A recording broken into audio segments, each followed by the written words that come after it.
ആകാശവാണി.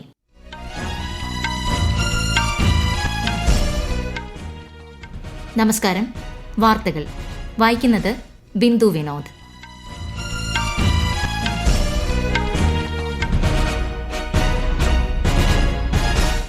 പ്രധാന വാർത്തകൾ. മഹാത്മാഗാന്ധിയുടെയും ലാൽ ബഹദൂർ ശാസ്ത്രിയുടെയും ജന്മവാർഷിക ദിനത്തിൽ ശ്രദ്ധാഞ്ജലി അർപ്പിച്ച് രാഷ്ട്രം. വികസിത ഭാരതം കെട്ടിപ്പടുക്കുന്നതിനായി ഗാന്ധിജിയുടെ പാത പിന്തുടരുമെന്ന് പ്രധാനമന്ത്രി നരേന്ദ്രമോദി.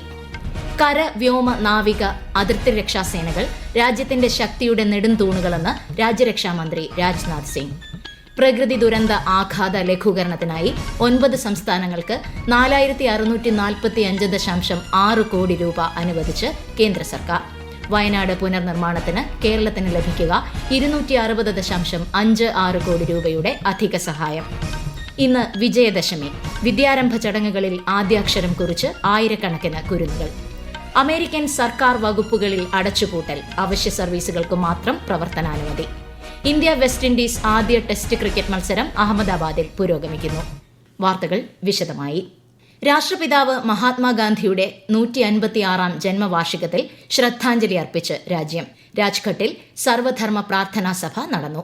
രാഷ്ട്രപതി ദ്രൌപദി മുർമു, ഉപരാഷ്ട്രപതി CP രാധാകൃഷ്ണൻ, പ്രധാനമന്ത്രി നരേന്ദ്രമോദി, ലോക്സഭാ സ്പീക്കർ ഓം ബിർല തുടങ്ങിയ പ്രമുഖർ രാജ്ഘട്ടിൽ പുഷ്പാർച്ചന നടത്തി. ധൈര്യവും ലാളിത്യവും എങ്ങനെ വലിയ മാറ്റത്തിന്റെ ഉപകരണങ്ങളായി മാറുമെന്ന് മഹാത്മാഗാന്ധി തെളിയിച്ചിട്ടുണ്ടെന്ന് പ്രധാനമന്ത്രി നരേന്ദ്രമോദി പറഞ്ഞു. വികസിത ഭാരതം കെട്ടിപ്പടുക്കുന്നതിനായി രാഷ്ട്രം അദ്ദേഹത്തിന്റെ പാത പിന്തുടരുമെന്നും ശ്രീ മോദി സമൂഹമാധ്യമത്തിൽ കുറിച്ചു. ഗാന്ധി ജയന്തി ദിനം അന്താരാഷ്ട്ര തലത്തിൽ അഹിംസാ ദിനമായും ആചരിച്ചു വരുന്നു. 2007 ജൂണിലാണ് മഹാത്മാഗാന്ധിയുടെ ജന്മവാർഷിക ദിനത്തെ അന്താരാഷ്ട്ര അഹിംസാ ദിനമായി ആചരിക്കാൻ ഐക്യരാഷ്ട്രസഭ തീരുമാനിച്ചത്. അഹിംസാ ദിനത്തോടനുബന്ധിച്ചുള്ള പ്രത്യേക പരിപാടി ഐക്യരാഷ്ട്രസഭയിലെ ഇന്ത്യയുടെ സ്ഥിരം കമ്മീഷൻ ഇന്ന് ന്യൂയോർക്കിൽ സംഘടിപ്പിച്ചിട്ടുണ്ട്. ലോകമെമ്പാടുമുള്ള ഇന്ത്യൻ മിഷനുകൾ ഗാന്ധിജി അനുസ്മരണ പരിപാടികളും സംഘടിപ്പിച്ചിട്ടുണ്ട്. ലോക്സഭാ പ്രതിപക്ഷ നേതാവ് രാഹുൽ ഗാന്ധി മഹാത്മാഗാന്ധിക്ക് ശ്രദ്ധാഞ്ജലി അർപ്പിച്ചു. സത്യം, അഹിംസ, ഐക്യം എന്നീ തത്വങ്ങളിലൂടെ ഗാന്ധിജി രാഷ്ട്രത്തെ ഒന്നിപ്പിച്ചുവെന്ന് അദ്ദേഹം സമൂഹമാധ്യമത്തിൽ കുറിച്ചു. മുൻ പ്രധാനമന്ത്രി ലാൽ ബഹദൂർ ശാസ്ത്രിയുടെ 121ാം ജന്മവാർഷിക ദിനത്തിൽ ശ്രദ്ധാഞ്ജലി അർപ്പിച്ച് പ്രധാനമന്ത്രി നരേന്ദ്രമോദി.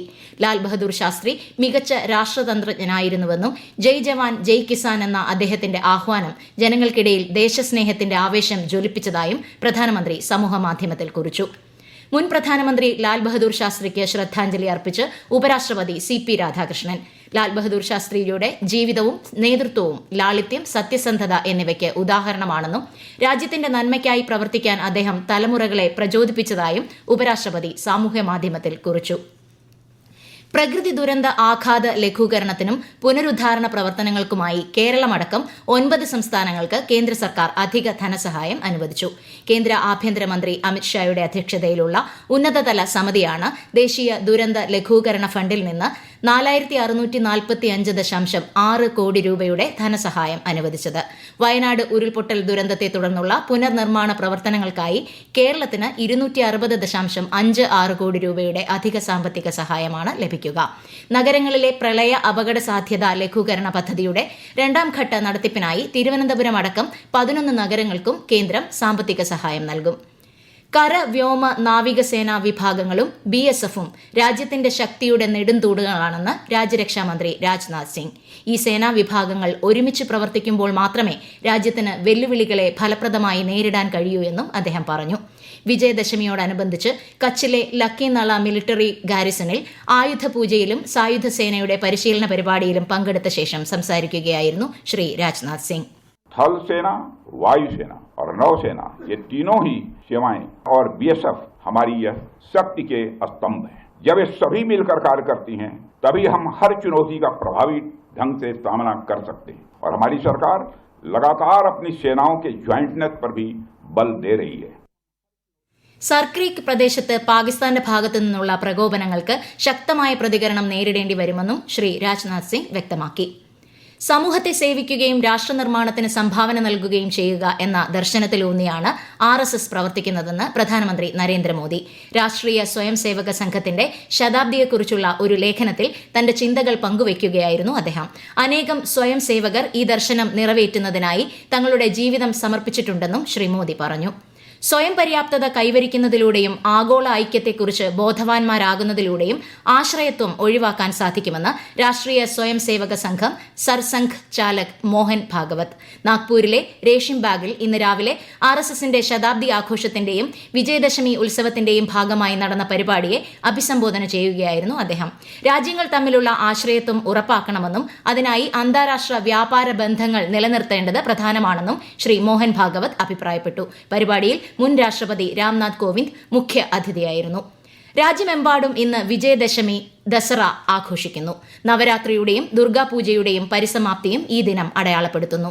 തിന്മയുടെ മേൽ നന്മയുടെ വിജയം സൂചിപ്പിച്ചുകൊണ്ട് രാവണനുമേൽ ശ്രീരാമൻ നേടിയ വിജയത്തെ അനുസ്മരിപ്പിക്കുന്നതിനായാണ് ഈ ഉത്സവം ആഘോഷിക്കുന്നത്. ഡൽഹിയിൽ നടക്കുന്ന ദസറ ആഘോഷങ്ങളിൽ രാഷ്ട്രപതി ദ്രൌപദി മുർമുവും പ്രധാനമന്ത്രി നരേന്ദ്രമോദിയും പങ്കെടുക്കും. ഈ വാർത്തകൾ ആകാശവാണിയിൽ നിന്ന്. ആകാശവാണി വാർത്തകളും വാർത്താധിഷ്ഠിത പരിപാടികളും all India radio news Thiruvananthapuram YouTube ചാനലിലും all India radio news Thiruvananthapuram Facebook പേജിലും AR News_ തിരുവനന്തപുരം ഇൻസ്റ്റഗ്രാം അക്കൌണ്ടിലും AR News_TVM X ഹാൻഡിലും ലഭ്യമാണ്. വിജയദശമി ദിനത്തിലെ വിദ്യാരംഭ ചടങ്ങുകളിൽ ആയിരക്കണക്കിന് കുരുന്നുകൾ ആദ്യാക്ഷരം കുറിച്ചു. സാംസ്കാരിക സാമൂഹിക രാഷ്ട്രീയ രംഗത്തെ പ്രമുഖർ കുട്ടികളെ എഴുത്തിനിരുത്തി. തിരുവനന്തപുരം പൂജപ്പുര നവരാത്രി മണ്ഡപം, ശ്രീ പത്മനാഭസ്വാമി ക്ഷേത്രം എന്നിവിടങ്ങളിൽ വിദ്യാരംഭ ചടങ്ങുകൾ നടന്നു. തിരൂർ തുഞ്ചൻ പറമ്പിൽ പാരമ്പര്യ എഴുത്താശാന്മാരുടെ നേതൃത്വത്തിൽ വിദ്യാരംഭ ചടങ്ങുകൾ നടന്നു. കോട്ടയം പനച്ചിക്കാട് സരസ്വതി ക്ഷേത്രത്തിൽ പുലർച്ചെ 4 മണി മുതൽ വിദ്യാരംഭ ചടങ്ങുകൾ ആരംഭിച്ചു. വൈകിട്ട് 4 വരെയാണ് ചടങ്ങ്. പൊതുസേവനവും സദ്ഭരണവും മുഖമുദ്രയാക്കിയ കേന്ദ്ര സർക്കാർ നക്സൽ മുക്ത ഇന്ത്യ എന്ന ലക്ഷ്യം നേടുന്നതിനായി കഴിഞ്ഞ 11 വർഷമായി നടത്തിവരുന്ന പ്രവർത്തനങ്ങളാണ് ആകാശവാണിയുടെ പ്രത്യേക പരമ്പരയായ സേവാ പർവിൽ ഇന്ന്. ഇടതു തീവ്രവാദത്തോട് വിട്ടുവീഴ്ചയില്ലാത്ത സമീപനമാണ് കേന്ദ്ര സർക്കാർ സ്വീകരിച്ചിരിക്കുന്നത്.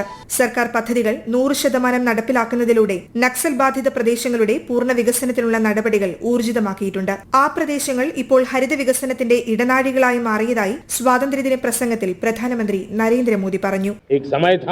कभी 125 से ज्यादा जिलों में नक्सलवाद अपनी जड़ें जमा चुका। माओवाद की चंगुल में हमारे जनजातीय क्षेत्र, हमारे जनजातीय नौजवान फंसे हुए थे और आज 125 जिलों में से कम होते होते हम 20 पर ले आए. उन जनजातीय समाज की सबसे बड़ी हमने सेवा की.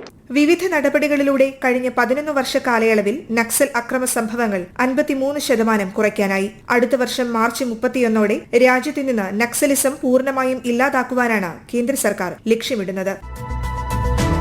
ഗാന്ധി ജയന്തിയോടനുബന്ധിച്ച് തിരുവനന്തപുരം റെയിൽവേ ഡിവിഷണൽ ഓഫീസിന്റെ നേതൃത്വത്തിൽ സെൻട്രൽ റെയിൽവേ സ്റ്റേഷനിൽ സ്വച്ഛതാ ഹി സേവ പരിപാടി സംഘടിപ്പിച്ചു. പരിപാടിയോടനുബന്ധിച്ച് നടന്ന walkathon Thiruvananthapuram divisional railway manager Divyakant Chandrakar flag off ചെയ്തു. യുഎസിൽ സർക്കാർ വകുപ്പുകളിൽ ഷട്ട് ഡൌൺ. ഇന്നലെ അർദ്ധരാത്രിയാണ് അടച്ചുപൂട്ടൽ നിലവിൽ വന്നത്. ഒബാമ കെയറിനുള്ള അധിക സബ്സിഡി സംബന്ധിച്ച വിഷയത്തിൽ റിപ്പബ്ലിക്കൻ, ഡെമോക്രാറ്റ് പാർട്ടികൾക്ക് സമവായത്തിൽ എത്താനാകാത്തതാണ് ഷട്ട് ഡൌണിന് കാരണം. ഇതോടെ യുഎസിലെ എല്ലാ സർക്കാർ വകുപ്പുകളും സ്തംഭിക്കും. അവശ്യ സർവീസുകൾ മാത്രമായിരിക്കും ഇനി പ്രവർത്തിക്കുക. അതേസമയം യുഎസ് സർക്കാരിന്റെ സ്തംഭനത്തിന് white house press secretary Karoline Leavitt ഡെമോക്രാറ്റുകളെ കുറ്റപ്പെടുത്തി. അഹമ്മദാബാദിൽ നടക്കുന്ന ആദ്യ ടെസ്റ്റ് മത്സരത്തിൽ ഇന്ത്യക്കെതിരെ വെസ്റ്റ് ഇൻഡീസ് 6 വിക്കറ്റ് നഷ്ടത്തിൽ 134 റൺസ് എന്ന നിലയിൽ. ടോസ് നേടിയ വെസ്റ്റ് ഇൻഡീസ് ബാറ്റിംഗ് തെരഞ്ഞെടുക്കുകയായിരുന്നു. പരമ്പരയിലെ രണ്ടാമത്തെ ടെസ്റ്റ് മത്സരം ഈ മാസം 10 മുതൽ ഡൽഹിയിൽ നടക്കും. പ്രധാനമന്ത്രി നരേന്ദ്രമോദി ഇന്ന് കോൺഗ്രസ് അധ്യക്ഷൻ മല്ലികാർജ്ജുൻ ഖാർഗെയുമായി സംസാരിച്ച് അദ്ദേഹത്തിന്റെ ആരോഗ്യസ്ഥിതി അന്വേഷിച്ചു. വേഗത്തിൽ സുഖം പ്രാപിക്കട്ടെയെന്നും അദ്ദേഹത്തിന്റെ ആരോഗ്യത്തിനും ദീർഘായുസ്സിനും വേണ്ടി പ്രാർത്ഥിക്കുന്നുവെന്നും പ്രധാനമന്ത്രി പറഞ്ഞു. സുപ്രസിദ്ധ ക്ലാസിക്കൽ ഗായകൻ പണ്ഡിറ്റ് ചന്നുലാൽ മിശ്രയുടെ വിയോഗത്തിൽ രാഷ്ട്രപതി ദ്രൌപദി മുർമു ദുഃഖം രേഖപ്പെടുത്തി. ഇന്ത്യൻ സംഗീതത്തിന് നികത്താനാവാത്ത നഷ്ടമാണ് അദ്ദേഹത്തിന്റെ വിയോഗമെന്ന് ശ്രീമതി മുർമു സമൂഹമാധ്യമത്തിൽ പറഞ്ഞു. പ്രധാന വാർത്തകൾ വീണ്ടും. മഹാത്മാഗാന്ധിയുടെയും ലാൽ ബഹദൂർ ശാസ്ത്രിയുടെയും ജന്മവാർഷിക ദിനത്തിൽ ശ്രദ്ധാഞ്ജലി അർപ്പിച്ച് രാഷ്ട്രം. വികസിത ഭാരതം കെട്ടിപ്പടുക്കുന്നതിനായി ഗാന്ധിജിയുടെ പാത പിന്തുടരുമെന്ന് പ്രധാനമന്ത്രി നരേന്ദ്രമോദി. കര, വ്യോമ, നാവിക, അതിർത്തി രക്ഷാ സേനകൾ രാജ്യത്തിന്റെ ശക്തിയുടെ നെടും തൂണുകളെന്ന് രാജ്യരക്ഷാമന്ത്രി രാജ്നാഥ് സിംഗ്. പ്രകൃതി ദുരന്ത ആഘാത ലഘൂകരണത്തിനായി 9 സംസ്ഥാനങ്ങൾക്ക് 4645.6 കോടി രൂപ അനുവദിച്ച് കേന്ദ്ര സർക്കാർ. വയനാട് പുനർനിർമ്മാണത്തിന് കേരളത്തിന് ലഭിക്കുക 260.56 കോടി രൂപയുടെ അധിക സഹായം. ഇന്ന് വിജയദശമി. വിദ്യാരംഭ ചടങ്ങുകളിൽ ആദ്യാക്ഷരം കുറിച്ച് ആയിരക്കണക്കിന് കുരുന്നുകൾ. അമേരിക്കൻ സർക്കാർ വകുപ്പുകളിൽ അടച്ചുപൂട്ടൽ, അവശ്യ സർവീസുകൾക്ക് മാത്രം പ്രവർത്തനാനുമതി. ഇന്ത്യ വെസ്റ്റ് ഇൻഡീസ് ആദ്യ ടെസ്റ്റ് ക്രിക്കറ്റ് മത്സരം അഹമ്മദാബാദിൽ പുരോഗമിക്കുന്നു. വാർത്തകൾ കഴിഞ്ഞു. അടുത്ത വാർത്താ പ്രക്ഷേപണം വൈകിട്ട് 6:30.